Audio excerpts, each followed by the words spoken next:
Well, Palestinians are calling for revenge, and one analyst says the attack is a potential flashpoint in the war between Israel and Hamas. CBN's Julie Stahl brings us the story from Jerusalem. Israel has not taken responsibility for the death of Hamas deputy leader Saleh Aruri, who was killed with at least 5 other people in an explosion in a southern suburb of the Lebanese capital, Beirut, on Tuesday. Lebanese state-run national news agency blamed the explosion on an alleged Israeli drone strike.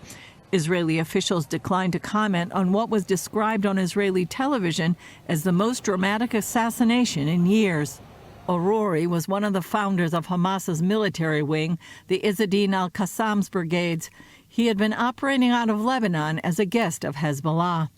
The IDF spokesman didn't mention the assassination, but said Israel's battle is against Hamas. The IDF is in a very high state of readiness in all arenas, in defense and offense. We are highly prepared for any scenario. The most important thing to say tonight is that we are focused and remain focused on fighting Hamas. Meanwhile, in Ramallah, in the West Bank, Palestinians took to the streets protesting the death of Aruri, demanding revenge and calling on Hezbollah to take action. Former Israeli intelligence officer and analyst Avi Melamed wrote that the attack does present a moment of shame for Hezbollah and a potential flashpoint in the war between Israel and Hamas. Hezbollah is known to have a far more extensive tunnel network than Hamas and has more missiles which can reach all of Israel. On a visit to troops in Gaza, Israeli Defense Minister Yoav Gallant said that without a clear victory, Israel will not be able to live in the Middle East. We must emerge victorious for 2 reasons. First, in order to exact a price and to ensure that anyone living near the Gaza Strip may do so safely. In addition, a scenario in which 1,500 people are killed or taken hostage must end with clear-cut deterrence and victory. Otherwise, we cannot live in the Middle East. As such, we are determined to achieve our goals.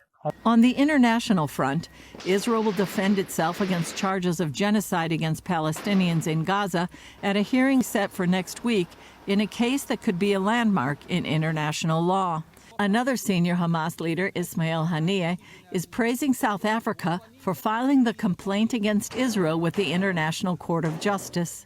I applaud all the positions of support, and especially here the state of South Africa, which filed a complaint with the International Court of Justice against the occupying state for its crimes against humanity, ethnic cleansing and genocide. And we appreciate the political and legal importance of this lawsuit. South Africa charged that Israel is violating the 1948 United Nations Convention Against Genocide. While the Hamas rapist regime does everything to maximize civilian casualties with its despicable human shield strategy, Israel is employing measures unprecedented in the history of warfare to minimize civilian casualties. Government spokesman Elon Levy says South Africa is standing on the wrong side and supporting the Nazi-like massacre of Israelis by Hamas. The State of Israel will appear before the International Court of Justice at The Hague to dispel South Africa's absurd blood libel. The case could last for years. For now, Israel continues its military operations in Gaza along its northern border and for the return of its hostages. Julie Stahl, CBN News, Jerusalem. Well, once again, this is incredible doublespeak on the part of the international community. To accuse Israel of war crimes here is absolutely absurd. They were the one who were the victim of the attack on October 7th. And we all need to keep in mind there are still hostages, Israeli citizens being held hostage by Hamas. Hamas is a terrorist group. They can't expect to have shelter in any nation. And they're also the government of Gaza. Until that changes, until the hostages are released, Israel has to use any means necessary in order to get them back. The international community should absolutely recognize that.